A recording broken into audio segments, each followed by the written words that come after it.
Student नमस्कार। आज के इस वीडियो में आपके लिए क्लास 12th केमिस्ट्री का अध्याय 2 पढ़ाएंगे, विलयन सॉल्यूशन।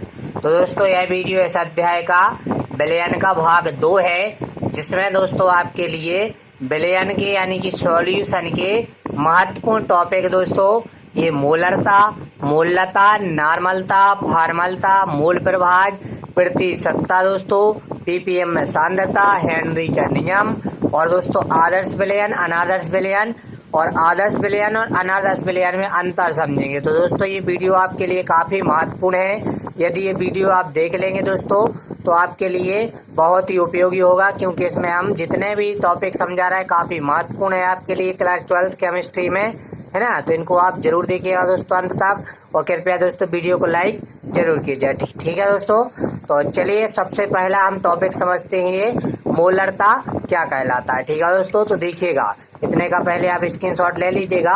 अब समझाते हैं दोस्तों आगे हम मोलरता, ठीक है ना।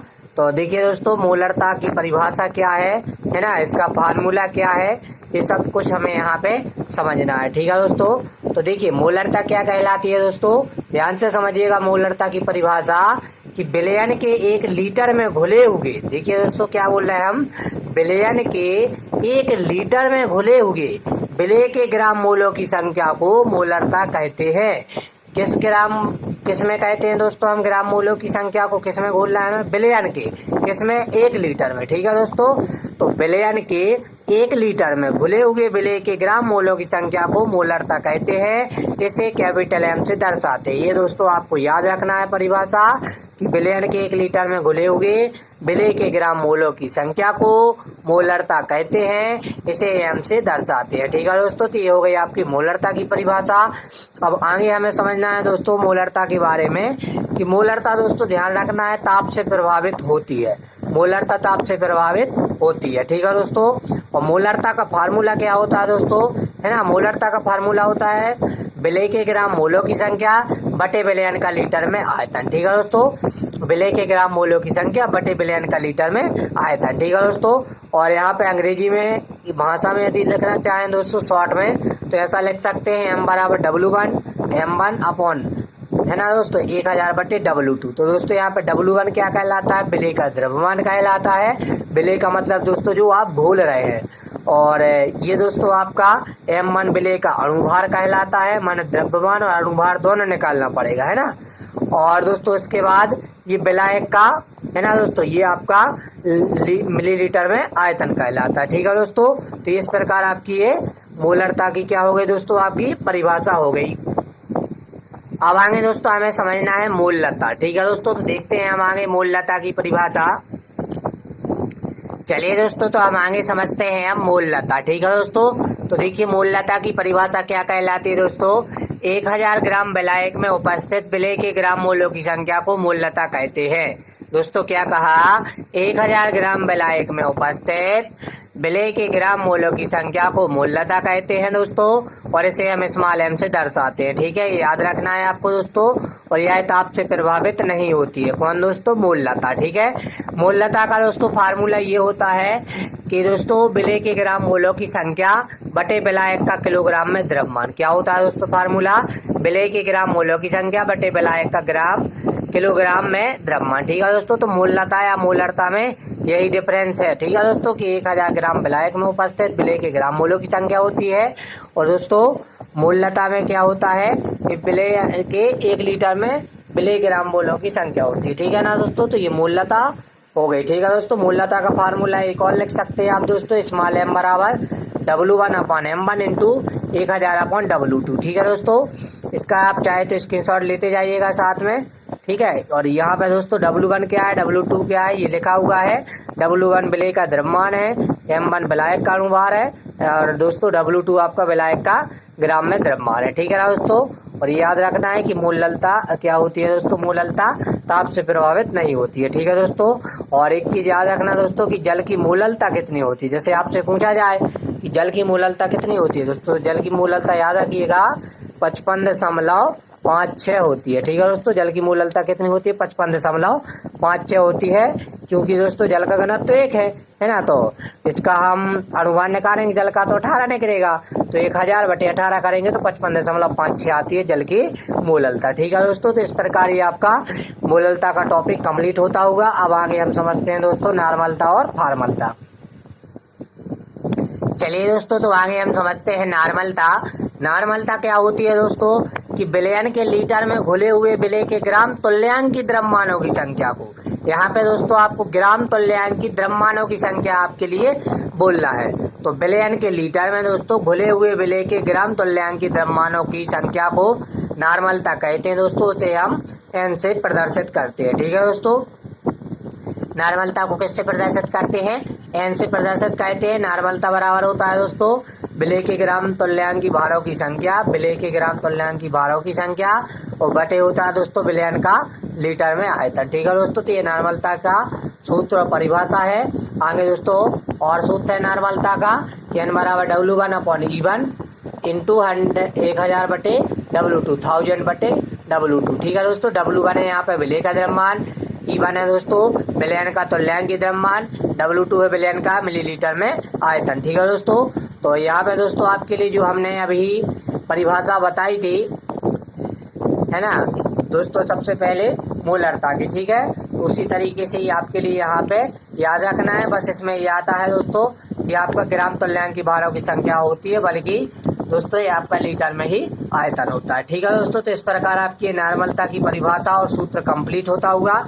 एक सूत्र और याद रखिएगा दोस्तों नॉर्मलता का, N1V1 बराबर N2V2 होता है। ठीक है दोस्तों, तो इस प्रकार ये नॉर्मलता की परिभाषा कंप्लीट होती हुई कि विलयन के दोस्तों लीटर में घुले हुए विलय के ग्राम तुल्यांक की द्रव्यमानों की संख्या को नॉर्मलता कहते हैं। इसे कैपिटल N से प्रदर्शित करते हैं। ठीक है दोस्तों, इतने का आप स्क्रीनशॉट लेना चाहते हैं तो ले लीजिएगा, ये यहाँ तक। ठीक है, अब समझते हैं दोस्तों आगे हम फॉर्मलता। काफी महत्वपूर्ण सूत्र है दोस्तों फॉर्मलता का, है ना।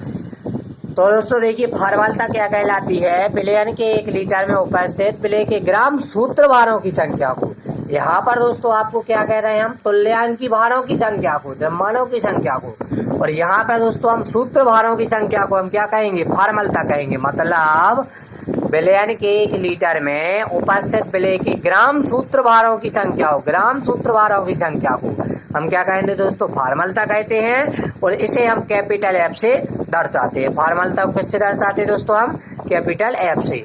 अब दोस्तों फॉर्मलता का फार्मूला क्या होता है? विलय के ग्राम सूत्र भारों की संख्या बटे लीटर में आयतन। ठीक है दोस्तों, विलयन का बटे लीटर में आयतन होता है। ठीक है दोस्तों, तो ये फॉर्मलता की परिभाषा और सूत्र कंप्लीट होता होगा। चलिए दोस्तों, तो हमने 4 महत्वपूर्ण परिभाषा यानी कि मूलरता, मूलता, नॉर्मलता और फॉर्मलता की परिभाषाएं समझ ली है।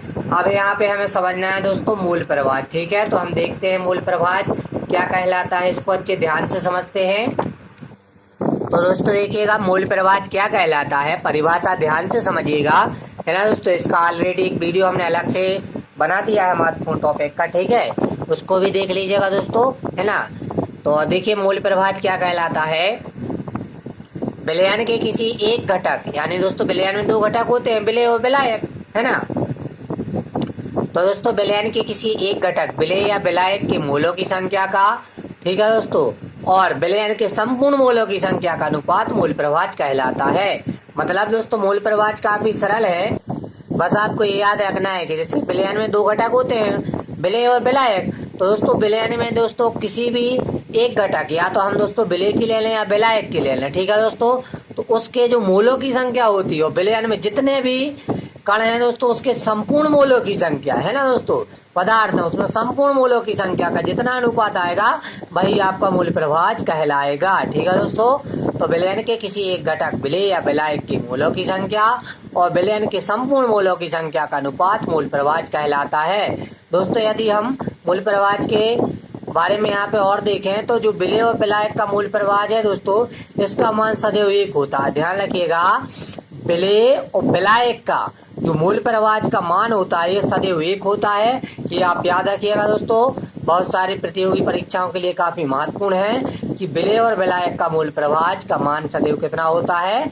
1 होता है। ठीक है दोस्तों, चलिए अब हम आगे समझते हैं विलय का मूल प्रभाज क्या होगा दोस्तों, N1 upon N1 plus N2 और विलायक का मूल प्रभाज होगा N2 upon N1 plus N2। मतलब कुल संख्या जोड़ना है और जितना दिया है ये जोड़ना है। ठीक है दोस्तों, मतलब किसी भी घटक के जितने संपूर्ण मोलों की संख्या है और उसका दोस्तों एक घटक के मोलों की संख्या, उसका अनुपात क्या कहलाता है, मूल प्रभाज कहलाता है। ये दोस्तों आपकी मूल प्रभाज की परिभाषा है। चाहे तो आप दोस्तों इसका स्क्रीनशॉट ले सकते हैं मूल प्रभाज का। ठीक है, यहाँ तक और ये यहाँ तक। ठीक है, चलिए दोस्तों आगे एक और महत्वपूर्ण टॉपिक था आपका प्रतिशतता।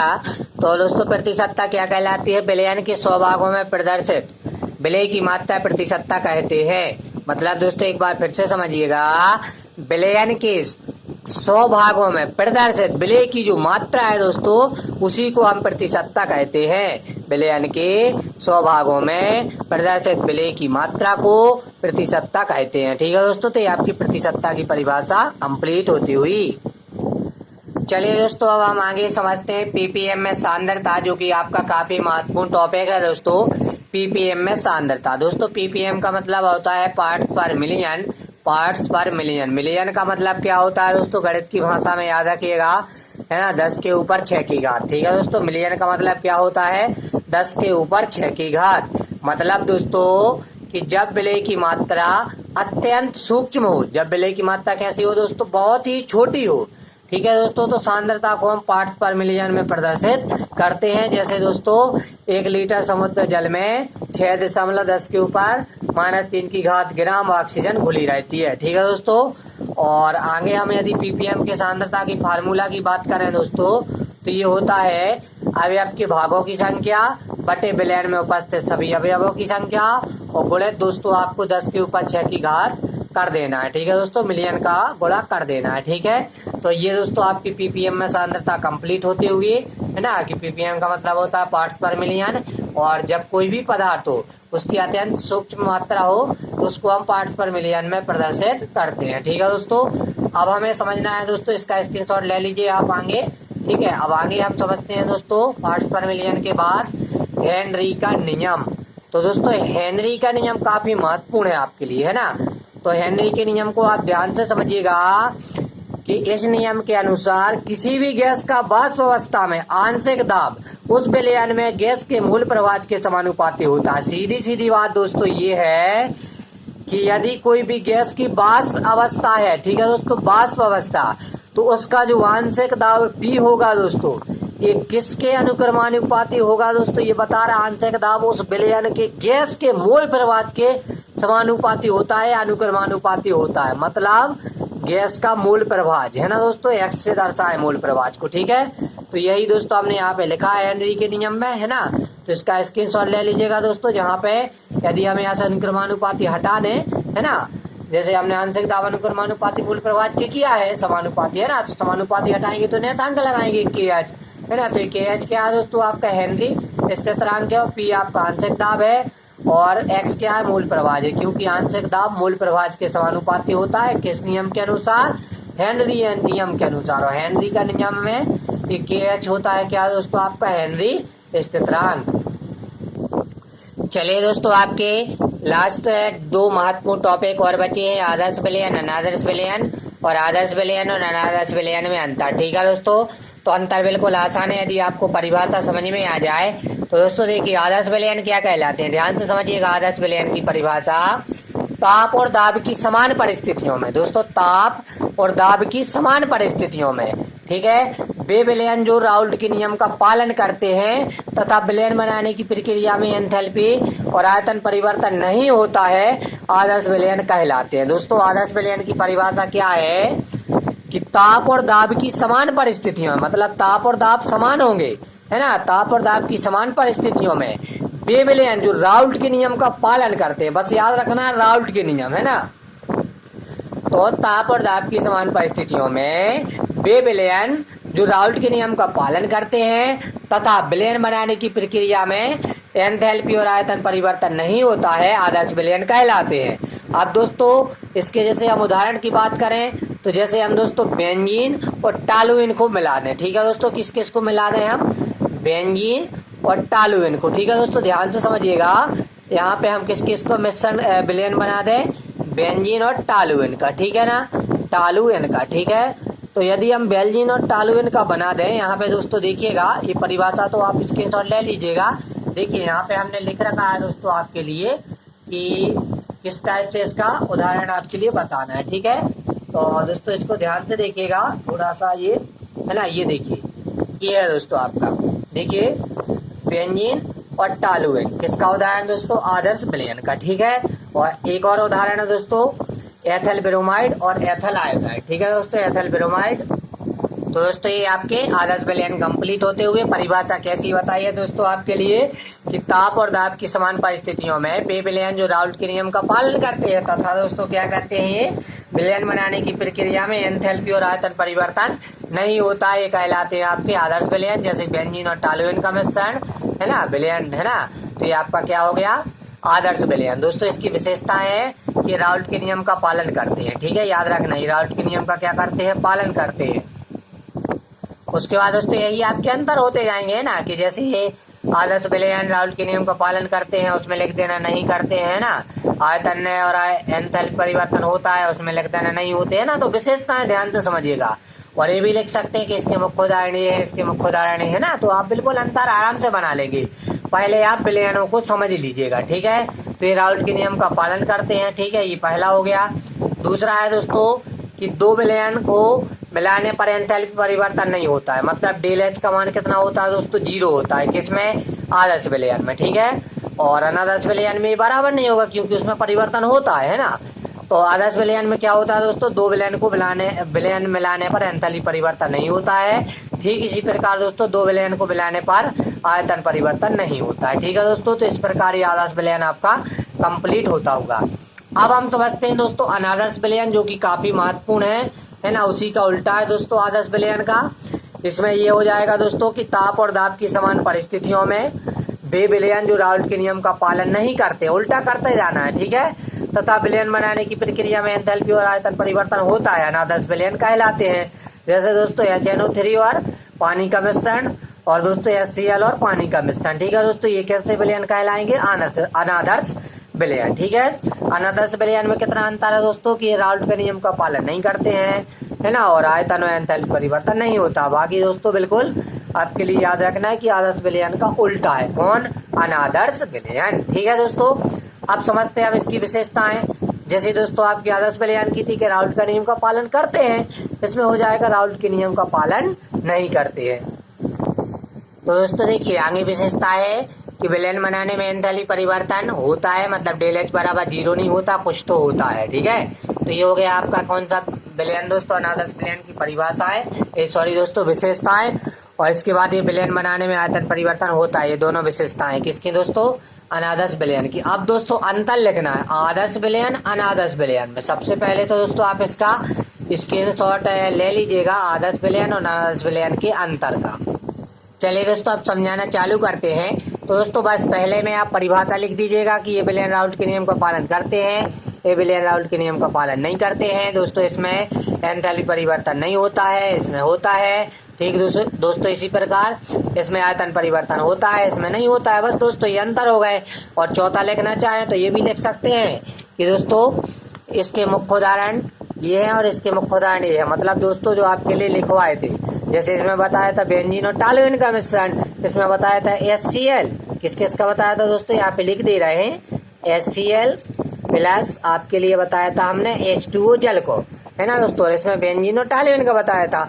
और दोस्तों एक अंतर और है इसमें, देखिए क्या अंतर है कि विलयन के अवयव के मध्य, है ना दोस्तों, अंतराकर्षण शुद्ध अवयवों के समान कोटि में होते हैं, और दोस्तों ये विलयन के अवयवों के मध्य अंतराकरण शुद्ध अवयवों की समान कोटि में नहीं होती है, समान कोटि में होते हैं, समान कोटि में नहीं होते हैं। तो दोस्तों इस प्रकार ये आपके आदर्श विलयन और आदर्श विलयन में अंतर होते हुए, चाहे तो दोस्तों आप इसका स्क्रीनशॉट ले लीजिए यहाँ तक। उसके बाद दोस्तों ये आगे है अंतर तीसरा और चौथा। ठीक है दोस्तों, ये यहाँ तक है। ठीक है दोस्तों, स्क्रीनशॉट ले लिया होगा आपने। तो दोस्तों देखिए इस प्रकार हमने आपकी मात्र 20 मिनट में, दोस्तों केवल 20 मिनट में हमने आपको मूलरता, मूललता, नॉर्मलता, फॉर्मलता, मूल प्रभाज है ना दोस्तों। ये प्रतिशतता, हेनरी के नियम, पीपीएम में सांद्रता, आदर्श विलयन, अनादर्श विलयन, सब कुछ समझा दिया दोस्तों, अंतर समझा दिए हैं। अब आपका दोस्तों मुख्य कर्तव्य है कि इन सबको आप नोट कीजिएगा और वीडियो को दोस्तों लाइक कीजिएगा, अपने दोस्तों के साथ शेयर कीजिएगा दोस्तों। वीडियो अच्छा लगा हो तो प्लीज वीडियो को लाइक जरूर करना, ठीक है दोस्तों। तो फिर चलते हैं, फिर मिलेंगे अगले वीडियो में, जब तक के लिए जय हिंद जय भारत।